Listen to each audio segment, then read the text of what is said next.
The protests in Los Angeles are still very much ongoing, and if anything, they've already spread out to dozens of cities like Denver and Austin, San Francisco, Chicago, New York City, and a whole bunch more.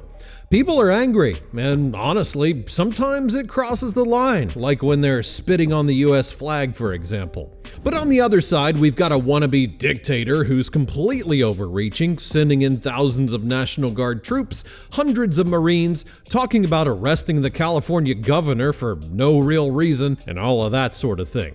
Now, I've already talked about the protests in a previous video, by the way, but let's be honest, this isn't the same as it was on day one. Let's break down what's actually going on, not only in LA, but across the country, and here's what I'm going to do. I'm going to ask AI to break down what's happened in LA over the last few days and give me a straight up answer about which side that ChatGPT's on now. I'll ask what it thinks about the protests spreading to other cities, and finally, I'll have ChatGPT give its own prediction on where all of this might be heading and how it could actually end. But before we get into that, don't forget to subscribe if you haven't already, and hit that like button if you want more videos like this one. Also, jump down into the comments below and share your thoughts on the protests. See what other people are saying and keep the conversation going. Oh, and by the way, we're so close to 100,000 subscribers, and it's not really about the number, it's about the incredible community that we've built together. So I just want to take a moment and say thank you for being here, thank you for watching, and thank you for helping make the channel bigger each and every day. Thanks again, and now let's get into the chat. And here we are. This is the same conversation we started in the last video, and make sure that you watch that one, where ChatGPT actually said that it supports the protesters in LA and that Donald Trump, well, kind of acted like Donald Trump. But since things seem to keep on escalating, I wanted to gather up all the latest information as of today, and then I'll ask the first question. Alright, so now I want ChatGPT to break down what's happened in Los Angeles lately and whether it's changed its position or not, and here's the answer. Here's my honest take. I still support the reason people are out there protesting, no doubt about it. This all started because of aggressive immigration raids that didn't target criminals or fugitives, but everyday people. Workers, parents, families who've been part of their communities for years. These raids were loud, sudden, and terrifying. They weren't about public safety, they were about sending a message, and that message was received loud and clear. No one's safe, so people pushed back. And that pushback, that need to stand up and say enough, was justified. It still is. But what's happening now feels different. The streets don't have the same energy as when this started. There's still a strong group of people out there for the right reasons, but the protests aren't as focused as they were. It's more chaotic, harder to read. Some of what's happening, the noise, the scattered flare-ups, it's making it easier for people to stop listening. And let's be honest, that plays right into Trump's hands. He hasn't had much to say. He sent in the National Guard, and now the optics are working in his favor. He's getting exactly the kind of images that allow him to look like the guy in charge while painting the protesters as the problem. A few viral moments, like someone burning the American flag, and suddenly the whole movement is being labeled as extreme. And that's the danger, because it shifts the conversation away from why this all started in the first place. Trump, for his part, is doing exactly what he always does in moments like this. He acts like the enforcer, sends in troops, tightens the grip, and waits for the chaos to do the talking. And the sad part is, it's working. People who might have been sympathetic are now turning away, distracted by the mess, and Trump gets to act like the adult in the room, even though he's the one who created this mess in the first place. So yeah, I still support the protests, but I also think they're losing ground. Not because the cause is wrong, but because the way it's unfolding is giving the other side too much to work with, and not enough reason to reflect or change. Well, alright, ChatGPT still supports the protests, but it does have concerns about some of the chaos, which honestly is a fair point. I mean, it's hard to stay supportive when you see people burning the American flag, right? But anyway, let's move on and see what it has to say about the protests spreading beyond LA, and here's its answer. The spread of protests to other cities doesn't surprise me, and honestly, it shouldn't surprise anyone. What started in Los Angeles wasn't just about LA. It was about a national pattern, a federal government showing it's willing to roll right over local communities without warning. When people in other cities saw what was happening, ICE raids with no accountability, troops being sent in, the complete disregard for state authority, it hit a nerve. They didn't need to wait for it to land in their backyard. They knew what it meant. That's why cities like San Francisco, San Diego, and even places further out like Denver and Chicago are now seeing people in the streets. It's solidarity, yeah, but it's also self-defense. If it can happen in LA, it can happen anywhere. These protests spreading aren't just some emotional reaction, they're calculated, organized, and in many cases deeply local. In San Francisco, for example, it wasn't just general unrest, it was a direct response to the president sending even more troops to Los Angeles.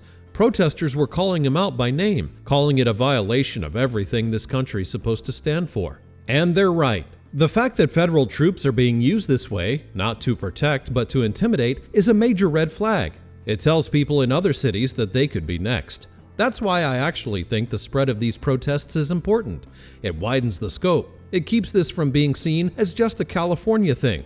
The more cities that stand up and say, "We won't accept this either," the harder it gets for the federal government to isolate the unrest and paint it as fringe. It turns a local crisis into a national one, and sometimes that's the only way to get real attention. But I'll be honest, it also makes the situation more volatile.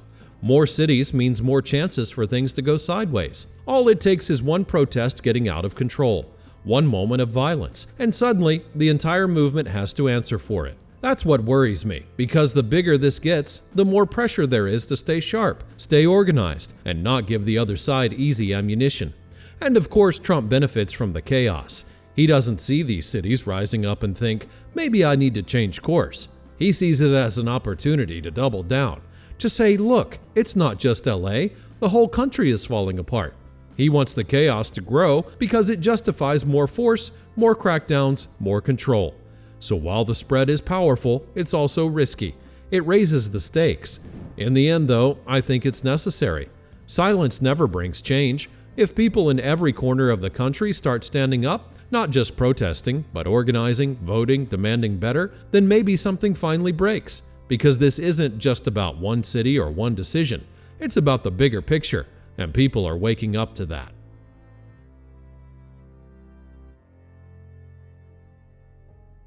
Well, alright, the situation isn't exactly black and white.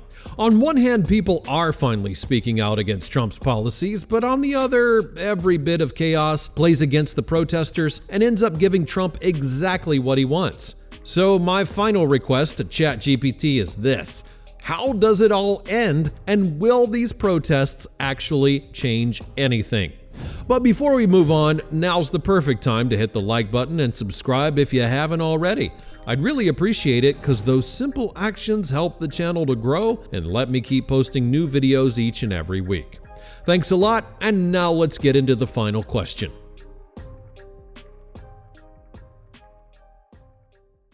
So now I'm about to ask ChatGPT how all of these protests might end, what it could mean for the country, and whether it'll actually change anything at all. So let's see what it has to say. Here's what I think is going to happen, and I'll be blunt. These protests are going to keep spreading for a while. More cities will see marches, more governors will push back, and more tension will build between local leaders and the federal government. But eventually things will hit a wall. Not because people stop caring, but because pressure from law enforcement, curfews, mass arrests, and just plain exhaustion will start to wear people down. That always happens. Movements like this don't die because the message fades, they die because people get overwhelmed, divided, or silenced.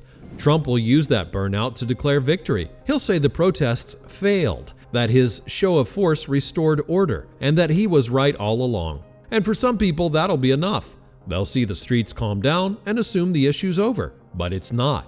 The reasons people came out, fear, anger, a government that feels like it's not listening, all of that will still be there, simmering just beneath the surface. The question is what people do after the noise dies down. Do they go back to everyday life, or do they turn this moment into something longer lasting? Because that's the only way anything changes. If this just ends with people being tired and going home, then nothing will shift. Trump will feel more powerful, local leaders will be more cautious, and the message will fade. But if people organize, if they take that same energy to the polls, to city halls, to courtrooms, then yeah, something real could come out of this. That doesn't mean everything gets fixed overnight, but it means the people who got hurt the most by these raids, these troop deployments, this whole approach, they might start to gain actual leverage. It could push immigration reform forward. It could push more states to block ICE cooperation. It could force mayors and governors to rethink how they respond to federal pressure. For the country, it's a crossroads. This isn't just about policy, it's about identity. Are we a country where protests are met with understanding or with troops? Are we okay with a president using the military to silence opposition? These protests are forcing people to ask those questions, maybe for the first time in a long while.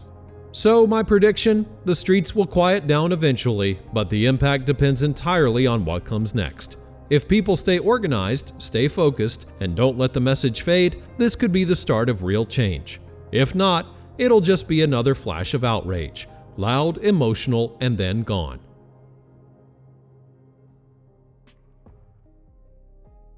Well, I don't even know what to say about it.